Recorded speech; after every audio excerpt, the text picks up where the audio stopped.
반갑습니다. 샬롬. 우리 옆에 계신 분들한테 우리 샬롬으로 인사할까요? 샬롬은 다 아시는 인사말이잖아요. 샬롬. 네. 우크라이나 언어는 러시아어로 인사하는데 웃드라 아니 어떻게 하죠? 가르쳐 주십시오. 도브라 웃드레. 예, 우리 옆에 맞나요? 제가 온 지 3일밖에 안 돼가 4일밖에 안 돼가지고 인사하는 거를 제가 모르고 있었는데 우리 옆에 계신 분들한테 한국말로 인사하겠습니다. 안녕하세요. 이렇게 인사해 주십시오. 네, 여러분 이렇게 밖에 돼서 참 반갑습니다. 네, 한번 보여주시죠. 역대하서 16장 9절 말씀을 붙들고 제가 이 자리에 섰습니다. 설교 말씀을 전한다는 것이 참 이렇게 두렵고 떨리고 네, 참 그렇습니다. 근데 이 말씀 의지해서 제가 섰습니다. 여호와의 눈은 온 땅을 두루 감찰하사 전심으로 자기에게 향하는 자들 위하여 능력을 베푸시고. 여러분 영화를 보시면 이렇게 첩보 영화 같은 거 보시면 그 주인공이나 뭐 어떤 나쁜 사람을 찾기 위해서 세틀레이트 그러니까 위성으로 쭉쭉쭉쭉 이렇게 보잖아요. 그래서 우크라이나 땅 위에도 보고 여기가 키예브고 여기 주소를 보니까 콘스탄티노브스크 이름이 어렵네. 하여튼 쭉 이렇게 들어와서 지붕까지는 딱 이렇게 찍죠. 그죠? 그런데 하나님의 눈은 그 지붕도 뜨시고 이 나를 예배하는 자가 누가 해왔나 이렇게 보신다는 말씀이라고 저는 생각합니다. 그래서 오늘 우리 한국에서 오시고 태국에서 살아온 삶을 가진 친구도 계시고 미국 또 아프리카 튀니지에서 살다 온 아까 우리 찬양한 또 미국에서도 온 우리 친구들도 있고 또 한국에서 온 지 얼마 안 되는 우리 친구들도 또 우리 또 이곳에서 또 비즈니스로 또 주재원으로 또 선교사로 유학생으로 많은 분들이 이렇게 모여 계신데 주일날 하나님을 찾기 위해서 이 자리에 오신 여러분들을 하나님 여러분들께 하나님이 말씀으로 능력을 베푸시기를 바라는 마음으로 기도하고 시작했으면 좋겠습니다. 하나님 아버지 감사합니다. 하나님 우리 부족한 저를 사용하셔서 이 시간 아버지의 마음 하나님의 마음을 시원케 하는 사람을 찾기 원하신다는 메시지를 준비하게 해주시면 감사합니다. 하나님 우리 하나님의 백성들이 하나님을 예배하기 위해 모였습니다. 하나님 능력을 베풀어 주시옵소서. 예수님의 이름으로 기도했습니다. 네, 슬라이드 해주십시오. 네, 저는 신천지가 저를 또 오해하실까봐 저는 한국에 가서 선교사라는 말을 잘 하지 않습니다. 왜냐하면 신천지라고 아시죠? 2단에서 좋은 선교사님이 있는데 성경 공부 있는데 한번 해보지 않겠냐 이런 식으로 말을 많이 했대요. 그래서 제가 한국에 가서 선교사라는 얘기를 잘 안 합니다. 교회에서는 하죠. 근데 밖에서 이 안 믿는 분들이 계신 자리에서 선교사라고 불리는 게 참 어려운 시대가 된 것 같습니다. 그래서 제가 저를 좀 잠깐 소개하고 하는 것이 여러분들하고 이렇게 오해를 줄이고 더 하나님의 말씀을 좀 더 가까이 받아들일 수 있을 것 같아서 준비했습니다. 저는 MK 선교사 자녀학교 필리핀에서 살다 왔는데요. 거기에서 이제 교육과 상담과 또 교사분들을 선교사님 리크루트하고 이런 사역들을 했었고 두 번째는 우리 MK들 선교사 자녀들 그 다음에 TCK라고 불리는 그러니까 한국 디아스포라 사람들입니다. 좀 이따 제가 잠깐 소개할 텐데 그런 분들을 이렇게 제자화하는 그런 사역을 하고 있습니다. 네, 그래서 저는 필리핀 여기 계신 분들 중에 또 많은 분들이 이렇게 필리핀 갔다 오셨을 것 같은데 혹시 필리핀 한 번이라도 이렇게 방문해 보신 분들은 손 좀 잠깐만. 네, 많이 안 계시군요, 다행히. 네, 그래서 준비했습니다. 필리핀에 가면은 저렇게 한국 참 좋아합니다, 요즘에 한류. 그래서 저 찌푼이라고 하는데 그 한국이나 대만이나 일본에서 중고차 이렇게 수입하다가 이렇게 부품을 다 띄워가지고 손으로 딱딱딱딱 두드려갖고 저렇게 차를 만듭니다. 찌푼이. 저 되게 비쌉니다, 보기보다. 그런데 저기서 매연이 엄청나게 나옵니다, 매연이.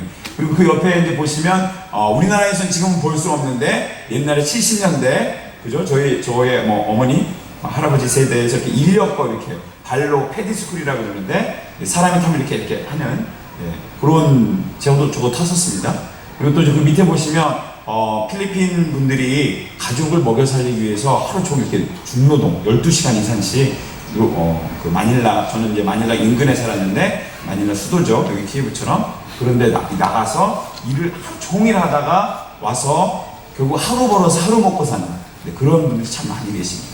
그리고 또 필리핀은 카톨릭 이 주 종교인데 예수님 믿죠, 그분들도. 근데 예수님이 나타나는 이렇게 이렇게 심볼을 보면, 그 형상을 보면 이렇게 박제돼서 이렇게 갇혀있는 힘없는 모습, 십자가에 이렇게 달린 모습, 그 다음에 내려져서 이렇게 마리아 품에 이렇게, 아니면 마리아 무릎 위에 있는 아기의 모습으로 이렇게 많이 표현되고 있습니다. 사실 우리 예수님, 하나님은 갇혀있는 분이 아니시잖아요. 그죠? 네. 그 다음 슬라이드. 네, 그래서 제가 살던 데서 이렇게 마닐라 시내를 바라다 보면 이렇게 그 배트맨 영화에 보면 고담시티라고 이렇게 어둠에 이렇게 옆으로 이렇게 스모그가 쫙 이렇게 둘러싸여 있는 것 같습니다. 그래서 사실은 저는 저기 이렇게 도시에 이렇게 나가는 걸 별로 좋아하지 않았습니다. 제가 살았던 데는 읍내 같은 소도시인데, 근데 살아가다 보니까 안 갈 수가 없잖아요. 그 안에 딱 들어가면 이 스모그나 이 매연 같은 게 또 잘 안 보입니다. 바로 눈앞에서 이렇게 뿜을 때는 보이지만 그냥 숨 쉬고 사는데 이렇게 살게 됩니다. 우리의 모습을 봤을 때 우리 주변에 둘러싸고 있는 죄송합니다. 어둠의 영역들, 아니면 정말 우리 건강을 해칠 만큼의 어떤 매연이나 우리를 이렇게 공격하는 수많은 것들이 있는데 그 속에서 우리가 살아가면서 잘 못 보고 있지 않는가. 네. 그런데 또 하나님의 어떤 특별하신 그 계획은 똑같은 하늘을 바라보면 사진을 찍었는데 하나님 창조하신 선셋이 너무 예뻐요. 이렇게 해가 지는 모습이. 그래서 하나님은 이런 모든 상황 가운데서도 하나님의 은총을 우리에게 부으고 계시다. 이런 것을 제가 지난 10년간 필리핀에 살면서 보아왔습니다. 네, 저는 이제 국제 MK학교에서도 사역을 했었고요. 저를 찾아보시라고 이렇게 하는데 시간이 많이 없기 때문에 넘어가겠습니다. 그 다음 슬라이드 조금 더 쉽게 볼 수 있으나, 네, 전체 이렇게 외국 스태프들하고 제가 일을 했었고요. 그 다음에 네, 그래서 거기서 뭘 했냐, 우리 한국 아이들이 참 많은데 한국인의 정체성을 잘 갖기 위해서 방과후 프로그램으로 한국어 배우는 거, 그 다음에 외국 분들한테 한국을 알리는 그런 일들을 했습니다. 네, 그리고 또 옮겨서 한국형 MK학교에서 한국 사람들을 만들기 위해서 더 이렇게 예절도 가르치고 한국으로 대학 가는 걸 준비시키고 그런 일들을 돌아왔었습니다. 네, 넘겨주시고요. 네, 그래서 이제 반에서 이렇게 또 가르치기도 하고 좀 미디어 교사를 했었는데 또 넘겨주십시오. 네, 그리고 또 이제 어제 우리 친구들과 보셨지만 이렇게 캠프도 같이 하면서 즐거운 시간. 그 다음에 이제 특별히 오늘 이제 아까 TCK 얘기를 좀 했는데 서드 컬처 킷은 제 3문화 아이들이라고 해서 부모님 문화권이 아닌 곳에서 자라나는 사람을 얘기합니다. 이 자리에 앉아있는 우리 학생들, 여러분의 자녀분들이 한국을 떠나서 살기 때문에 다 TCK, 이런 제 3문화 사람들이라고 제가 정의한 게 아니고 서구권에서 먼저 그런 경험을 많이 했기 때문에 용어를 정리하게 됐습니다. 우리 친구들한테 이제 그런 것들을 워크샵으로 알리고 있습니다. 넘겨주십시오. 네. 책도 만들게 됐고요. 넘겨주세요. 시간이 없기 때문에 넘어가겠습니다. 네, 넘어가겠습니다. 네, 이런 내용들을 저는 사실은 은사가 없어서 이런 내용을 제가 책을 만들 거라는 생각을 못 했었습니다. 그런데 하나님 저한테 어떤 그동안 한 15년 정도 선교사 자녀들, 또 특별히 해외에서 살아가는 디아스포라, 이런 분들의 자녀들을 돕는 일을 했었는데 하나님이 책까지 만들고 또 어플리케이션도 만들게 하시고 또 웹사이트도 그분들을 위한 이렇게 만들게 됐는데, 제가 이런 얘기를 하는 이유는 저를 자랑하기 위해서 하는 게 아니고, 제가 우리 한국 디아스포라 분들이 전 세계에 다 이렇게 흩어져 있는데 정보도 없고 삶이 어렵고, 이번에도 캠프에서 여러분들의 자녀들을 만나보면서 그들이 가지고 있는 또 어떤 아픔들도 있고 힘들도 있는데, 그런 것들을 어떻게 해서 하나님이 저 개인을 통해서 또 팀을 이루어서 이렇게 우크라이나까지 나와서 또 이렇게 도울 수 있었는가, 그런 것에 대한 간증 차원에서 말씀을 준비하겠습니다. 저희 아이들 4살, 3살 때 필리핀에 갔었는데 지금 많이 컸고요. 막내는 거기서 태어났습니다. 그래서 이렇게 자랐습니다. 네, 넘겨주십시오. 네, 저는 이제 그래서 전 세계 흩어진 우리 한인 분들 섬기고 있습니다. 넘겨주십시오. 네. 한국 선교사님들이 27,000명 정도가 지금 전 세계 171개국에서 사역하고 계시고, 그들의 자녀가 한 2만 명 있습니다.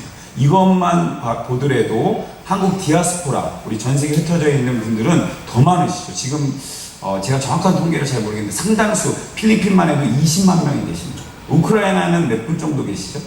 한인분들이? 그래서 거기 계신 분들 대부분이 지금 이 교회에 예배 드리러 오신 거 아닌가요? 그죠? 한인교회 하나밖에 없는 걸로 제가 아는데 더 있나요? 네, 대부분의 분들이 오신 거죠. 네, 그 다음 슬라이드. 네. 그래서 여러분들 내지 여러분들의 자녀분들이 이렇게 제3문화 아이들로 자라는데, 그 다음 슬라이드. 네, 정대세, 우리 축구 좋아하시는 우리 아빠분들 위해서 준비했습니다. 우크라이나도 축구를 좋아한다 그러는데, 정대세 선수는 60만 제일동포 중에 한 명인데 본 적은 한국입니다. 부모님 한국 분이시죠. 태어난 거는 일본이고, 근데 자기는 축구를 너무 좋아해서 대표 선수가 되는 게 꿈인데 한국에서도 이룰 수 없었고, 일본에서도 이룰 수 없었고, 결국 그래서 북한 대표로, 여러분 좀 아실 겁니다. 이 선수 지금 수원 삼성에서 프로 선수 뛰는데 북한 국가대표로 뛰었었습니다. 그래서 월드컵에 나와서 남들은 다 자랑스럽게 이렇게 하는데 막 펑펑 우는 거예요, 이 사람이. 그래서 미디어가 집중 조명을 해줘. 왜 그랬을까? 그랬더니 이제 이런 백그라운드를 가졌다는 거예요. 여러분들의 자녀들이 지금 물론 부모님이 한국 분이시니까 한국인이지만 사는 거는, 자라나는 거는 지금 우크라이나에서 자라나고 있잖아요. 그리고 또 유학 가면 또 다른 나라도 가고, 그죠? 또 그러다가 죄송합니다, 우리 형제분들, 군대도 가야 되고, 잘 모르는데 군대도 가야 되고, 또 한국 대학에도 또 들어가야 되고, 직장도 잡아야 되고, 이런 많은 고민들을 하는데, 이 정대세 선수가 그런 TCK의 모델로서 이렇게 그런 예표가 되는 것 같습니다. 그 다음 슬라이드. 그런데 이런 많은 그런 디아스포라들이 잦은 이동을 하면서 만남과 헤어짐을 반복한답니다. 그러다 보니까 상처도 있고, 그런데 많은 어려움들이 있는데, 그런데 하나님은 동전의 양면처럼 이런 TCK, Third Culture Kids의 사람들을 Transcultural Kid, 초문화적인 사람들, 이 문화와 이 문화 사이에 다리를 놓는 사람들처럼 계획을 갖고 계시고 능력을 부으시길 원하신다고 합니다. 다음 슬라이드. 그래서 예수님도 TCK이셨다. 어떤 의미에서 예수님이 TCK이셨을까요? 하나님 문화의 하나님이셨고 하나님 문화의 아들로 사셨는데, 인간의 문화, 제2의 문화에 들어오셔가지고 일문화 얘기를 하는 거예요.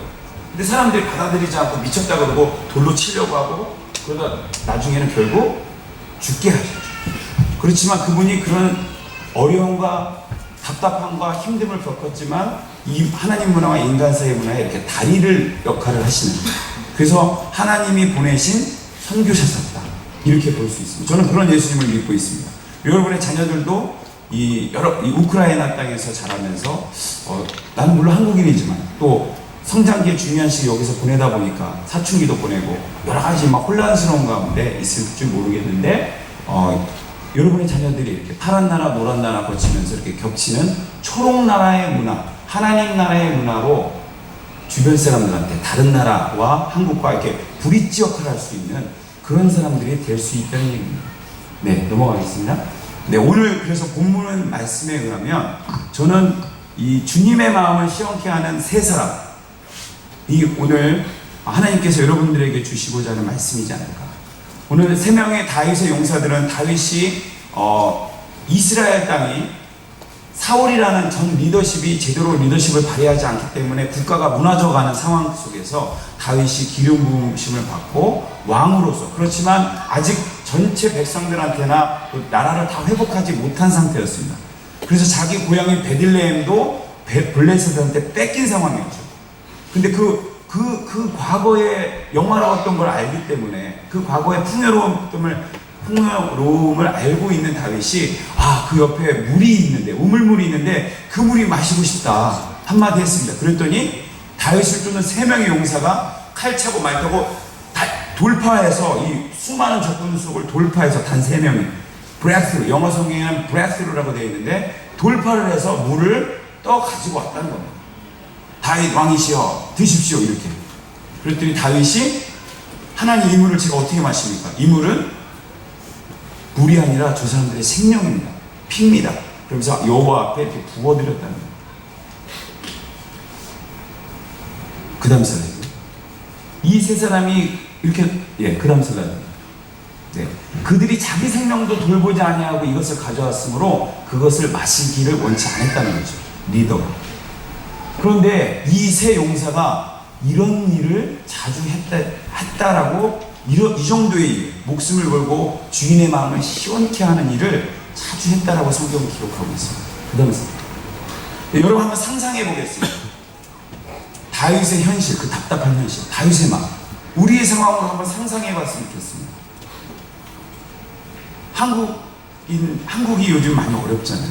제가 필리핀에서 10년간 있다가 한국에 지난 2월 달에 돌아갔거든요. 그래서 지금 7월이죠. 제가 한 4개월, 5개월 이렇게 살아보니까 한국이 그 어느 선교지보다 좀 어려운 선교지 같이 느껴집니다. 생활하는 것도 너무 어렵습니다. 사람들은 다 이것만 쳐다보고 이것만 쳐다보고 다니고 이게 없으면 간첩처럼 여겨지겠더라고요. 그리고 뭘 길을 물어보려도 너무 사람들이 무서울 정도로. 그리고 죄송합니다만 헬조선이라고 이렇게 좀 표현을 하잖아요.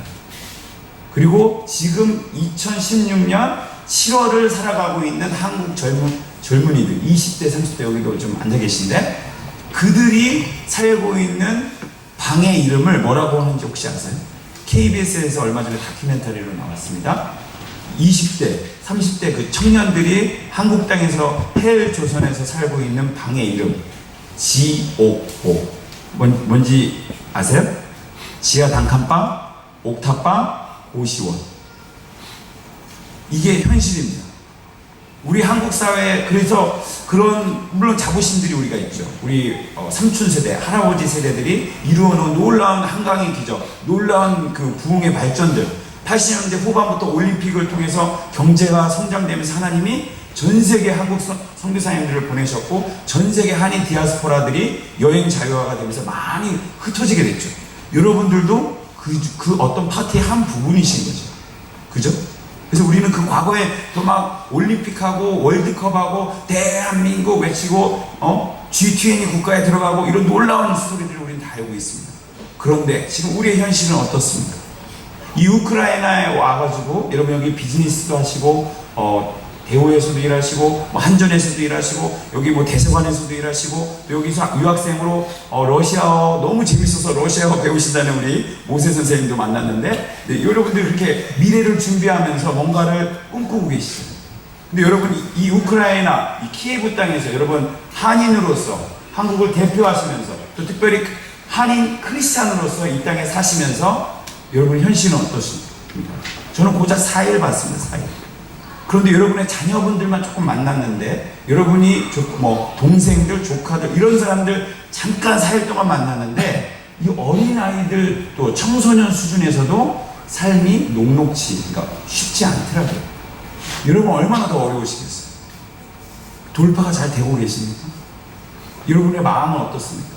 다윗의 마음은 이스라엘의 그 하나님의 영광을 알던 사람인데 리더십 때문에 사울이라는 나라가 망해가고 자기 혼자 포기하면 되는데 그 장인이잖아요.